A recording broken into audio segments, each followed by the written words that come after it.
Hey guys, what's up? Yup, another pickups video. You're probably gonna say, what, so soon? And well, it's because I have a bunch of games here. Not all of them, some of them, and I just can't wait to show them to you guys because on some of them there's a great story behind them, and some of them have, a couple of them have a lot to do with you guys. You'll see why.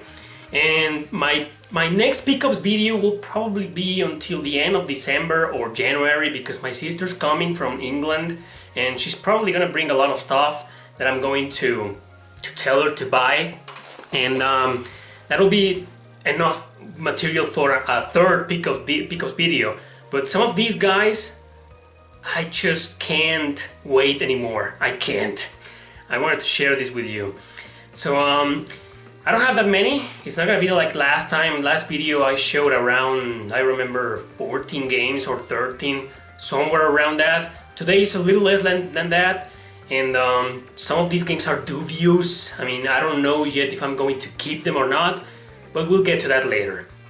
Alright, so let's get to it. Let's begin. First, like the last video, I'm gonna show you something really controversial. So I'm gonna start with this one. And well, this was, remember last time when I showed Crash Team Racing, first edition copy for the PlayStation 1 that didn't work, that I took, it didn't work in my PlayStation 1, 2, it didn't work in my PlayStation 3. I went to my friend's house and it was the same case, and it didn't work anywhere except in the store where they sold it to me. Well, this is a pretty similar situation, but with this, a miracle happened. This is the King of Fighters 2000 and 2001. I already have this version, I already have the PAL version, and since my PS2 is hacked, you can read it. I can play that version here in America with no problem. But as soon as I saw this on a Facebook group, I was like, oh, I already have the PAL version, so maybe I'm just gonna get it to resell it. But then I saw the price for it. The guy wanted $2 for this version, for this game. $2. This is, as far as I'm concerned, this is a game that costs around $40. Actually, this version, the American version, complete mint condition copy, $40 at least, maybe $30 if you're lucky. But $5? Why? Well, first of all, the box looks old. I don't know if you can see it from here, but yeah, it looks a little old, and some little details. That's not only because the box is old, but also because this is not the original box. I mean, the cover is the original, it is, but the box is not. It's the original cover. Yeah. And it's this.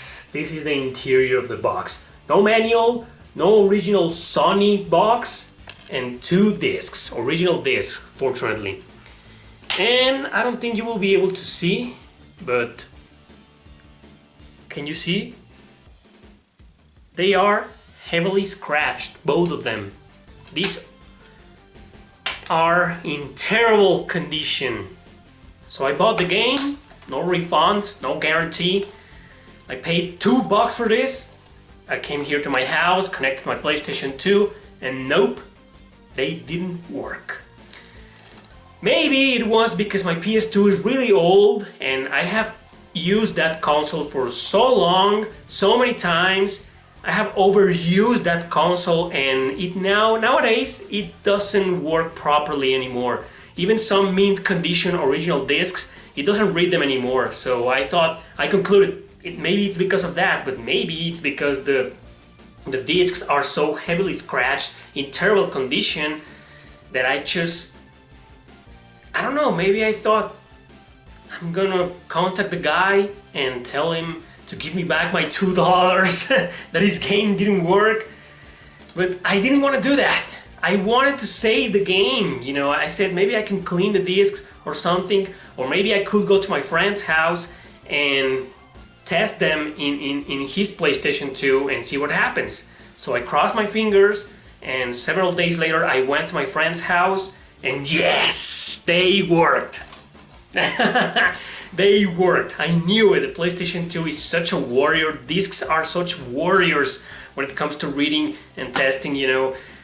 They always work sometimes, no matter how scratched they are. I knew it's my damn PlayStation 2. I need a new one, maybe. But in his PlayStation 2, they worked at first. You know, the second we popped them in, they worked. Both of them. No problems. The game, nothing happened. We played several fights between him and me, and everything was perfect. So hey, it was a miracle. So am I going to keep this, considering I already have a working PAL version of this game that works fine, just fine on PlayStation 2? Yes, maybe, because who the hell is gonna buy this? I mean, it's in terrible condition, not the original box, no manual. How much am I gonna get for this? $5? $10? Since I paid $2 for it, I'll probably end up keeping it. Anyway, that's the curious story of this game, and I'm sure this has happened to a lot of you who are collectors, who get games that are in terrible condition and they don't work, and you go to a friend's house and they work. Shit happens. Alright, next I am excited. You already saw this game on a video I made not too long ago. It was called What the Hell Happened to Valkyrie Profile, and it was just sitting there. But that was my friend's copy. He lent the game to me so I could show it on that video. And later on, this game popped up in this website, Play Asia, and it was at a really fair price. And I told my friend, hey, let's get it. I want a copy of that game. It's sealed. A sealed copy. I don't remember how much we paid, but I told him, get it for me, and when it arrives, I'll pay it to you in cash. Well, it took too damn long to arrive, almost 2 months to arrive here to Mexico. And I was like, Jesus, well, okay. I already played the game several times. It's sealed. I am not gonna open this game, and I have other ways to play this game. So once I get it, it's just going to go straight to my shelf. So what's the hurry? But to my surprise, on my birthday, he gave it to me for free. His name is Oscar. He's the guy who makes the videos on the other channel that we've got. It's called Discusión Gamer in Spanish. He's the guy, that guy, he gave this to me. And I really wanted to thank him. I thanked him personally. And I really want to thank him on this video because he's my best friend and he has supported me for many, many years. He's also my best customer, actually. For those who don't know, I am a video game reseller. I have been a video game reseller for quite some time, 9 years actually. And for over around 3 or 4 years, he has been my favorite customer. And he has supported me, heavily supported me, strongly supported me on a lot of my projects, on the channel that I have with him, and on my video game collection. So Oscar, thanks, man. Thank you for this. Now, another gift. This is another story. This is a game that I don't know if this has happened to you, that you see certain games and you're like, I am never going to own that game. Never. It's so rare. It's not that expensive. It's so rare, and it's not one of your favorite games, but it's one of those games that you see and say, I am never gonna get that. That's never gonna be in my collection. It's so rare, it's really hard to come by. And all of a sudden, a guy, yet again on a Facebook group, was selling Rondo of Swords. Oh yeah. Remember my top 10 hardest JRPGs videos? This was number 1. This is one hard motherfucker. This is the hardest JRPG with American release that I have played in my life. Seriously. And I think I've talked about this game quite a lot of times, as a matter of fact. And it also featured in the Hidden Gems video for the Nintendo DS. I did that video around a year ago, I believe, a long time ago. And yeah, it was the same case. I saw this game a long time ago and I was like, you know, it's so rare, I'm never gonna own that game. I'm never going to own that game. But this guy on Facebook was selling the game. But back then, I didn't have money. Well, I did have, but I was like, he wanted $30 for it. Okay. Nah, I said, I couldn't decide. And then all of a sudden one of my patrons found out that I wanted this game, and I told him on a casual conversation. We were talking about pickups and collecting and all that stuff, and his name is Mike, and he just said, you want that game? I'll give you the money for it. And he donated to the cause. I got Rondo of Swords thanks to that guy. Mike, thank you so much for this game. It was really awesome. This is one of those games that I just never thought I will own in my life, and it was a great gift. It was a great gift. Thank you, Mike, for adding this great piece of history to my collection. I say history because truly it's brutal. It's one of the hardest JRPGs I've ever played in my life. And next is yet another case. This is yet one of those other games that I said I'm never gonna own that game. It's not that rare. It's not as rare as Rondo of Swords, but it is rare, at least here in Mexico, to get the special edition for this game. And I got it a couple of days ago, as a matter of fact. I went to pick it up. That is Lord of Magnum Made in Heaven. This is one of the games that feature in my 3DS Hidden Gems. And well, it's not exactly a special edition, it's just a box with the game and a soundtrack. Let me show it to you guys. And I got this for $25, I think it was less than that, 20 something. And I was really excited because, again, I don't know if this has happened to you, but every once in a while, we as collectors, we're often looking for opportunities. And these kinds of opportunities don't come along. I mean, this is as far as I'm concerned, this is a $40 game, and this special edition in Mexico, I don't know if on eBay it's cheaper than that, but in Mexico it sells for around $50, and this guy wanted $22, $25. It was a no-brainer. So this is a special edition. It's just the game with a manual. Want to see the manual for this game? It's so rare to have manuals for 3DS games or PS4 and etc. Yeah, and it's a pretty detailed manual. That's what surprised me. Yeah, long manual, not just 3 or 4 pages like nowadays, right? That is if we get lucky. And the soundtrack. It doesn't say how many songs does it have. 28 tracks.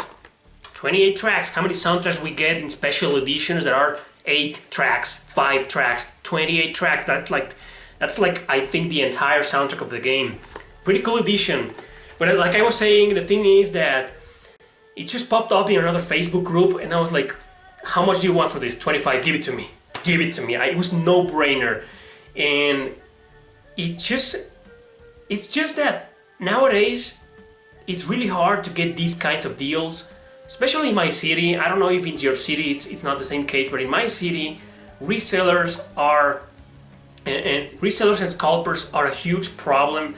There's just millions of them. There's a lot of them, and it's really hard, especially on Facebook groups, to get these kinds of deals. Whenever I see an RPG, almost of any kind, it sells like this, really fast, especially if it's for a fair price. And this, nobody was asking, nobody said anything, and I saw it and I was like, give it to me! Yeah, shit happens. Well, those are 4 of my stellar starring protagonists of this video. We'll get, but the most important one that has a lot to do with you guys, I'll leave it for the end. Meanwhile, Street Fighter 2, well, everybody knows this game, there's no reason to talk about it, and I think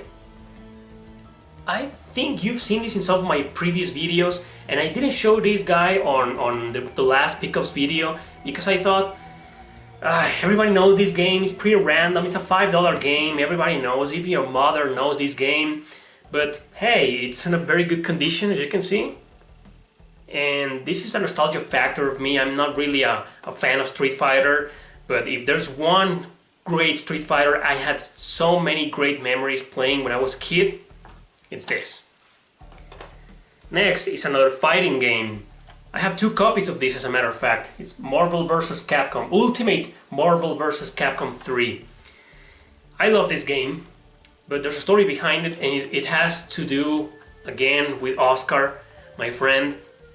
And I am a huge fan of the first Marvel vs. Capcom, the PlayStation 1, and neither Oscar or me have gotten that game.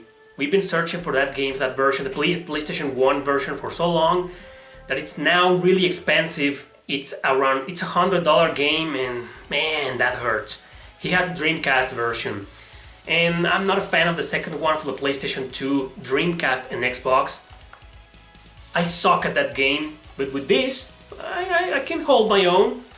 I can hold my own, and well, short story is that almost 2 years ago I made a trip to England, and I lived there in Nottingham for 5 months, and I wanted to keep playing with Oscar, and there was no other way to play with him but online. You know, I took with me my PlayStation 3, and this happened to be one of the games that we played the most when I was there. So it's sort of like a nostalgia. I'm not a huge fan of Marvel vs. Capcom, but I really like this game, and I think maybe it's because of him. So Marvel vs. Capcom is now officially part of my collection. Alright, next is another game that you probably saw on another video. I think it was the Parasite. What the hell happened to Parasite Eve? It was standing there right next to Hunting Ground, but that was the first edition. I traded that game for the Player's Choice edition. And as a collector, you're gonna say, are you stupid? Yes, I agree with you. I too collect only special editions. I don't like greatest hits. I don't like ultimate hits or platinum hits or Player's Choice. But since this copy is in mint condition,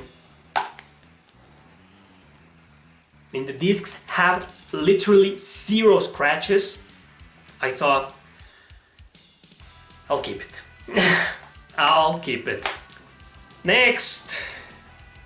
Well, I don't like collecting games that don't have a box.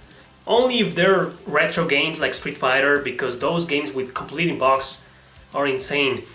The prices are insane. So when it comes to PlayStation 1 and onward, I don't like collecting just the cartridge. This is Yokai Watch, the first one. I don't know if I'm going to keep this game. I played it and I liked it, and you're probably going to say, why, but you don't like Pokemon. That's right, I don't like Pokemon, but this game, I only wanted to test this game and I ended up liking it. I like the mechanics of, you know, trapping these ghosts. Maybe it's that, maybe because I like ghosts and all that stuff. And it's not a horror game, it's just a childish, infantile adventure. And it's pretty good. It's pretty good. I'm liking it, what I played so far. And right now I'm in the position of, should I keep it? But if I keep it, now I'm gonna want the box with the manual. So what to do? Do you guys think I should keep this game? Because I don't know, I'm not a huge fan of it, but I'm liking it. What I've played so far of Yokai Watch, I am enjoying it. Next is the same case. I don't know if I'm gonna keep this. I would rather have the PlayStation 3 version. Instead I got the Xbox 360, and I actually offered this game to my friend Oscar. I asked him if he wanted the game, and he said no. He's a fan of Silent Hill. I don't know why, maybe because the game is actually bad. I've never played Silent Hill Homecoming. I am a fan of the very first Silent Hill, as you saw in my Friday's video. I am a huge fan of that game. Silent Hill 2, I played it, I liked it, but I don't know, maybe I wasn't in the mood to play it. I need to get back to that one. Silent Hill 3, I think it was the same. Something about the game I didn't like. I need to get back to Silent Hill 2 and 3 and play them again, give them another chance. The Room, sorry guys, I didn't like The Room. I played The Room in a good mood, and I did around 2 hours, and nah. Sorry, I don't like Silent Hill 4 The Room. And well, Shattered Memories is a remake, I think, for the first one. But anyways, Origins also a great game. I played it on the PlayStation 2. It's awesome. But this one, I have no idea. I think I've seen videos about it, and that's just it. I haven't even seen gameplay. I have no clue. I have played almost every single Silent Hill, even Book of Memories, and when it comes to Homecoming, I don't know. I have no clue about this game, so you guys answer this for me. Is it good? Is it bad? Should I keep this? Should I rather get the PlayStation 3 version? I don't know. Am I going to enjoy this? I am a huge fan of the first one. Not exactly a purist, but if it's not a little bit like the first one, I'm probably not going to enjoy it. But anyway, I'll let you know in another future video if I kept it or not. My last pickup, my last October pickup. This is a game that has a lot to do with you guys. Wanna know why? Remember when I made that video about Dragon Age Inquisition? Or rather, the video in which I talked about opening up to WRPGs? Well, Dragon Age Origins Ultimate Edition. Oh yeah, you guys were almost tearing each other apart in that video, especially in the video called Dragon Age Inquisition Overrated, in which I gave my review, my thoughts on the game and how I loved it. And a lot of you went to the comment section below saying that the Inquisition sucked, or that it was a good game, but that this was the shit, that this was the one that I needed to play. Well, guess what? I'm 8 hours in, and yes, I am loving it. It's a great game. The story is awesome. The character creation did not disappoint me. I thought it was gonna be terrible, considering it was an older game, older than Inquisition, and the character creation was awesome. But if there's one particular thing that turned me down, and Inquisition does not have this problem, is the sound effect in battle. The battle system is technically identical. Well, maybe not identical, but it's very, very similar to Inquisition, and it's fine, but there's almost zero sound effects when you're doing anything.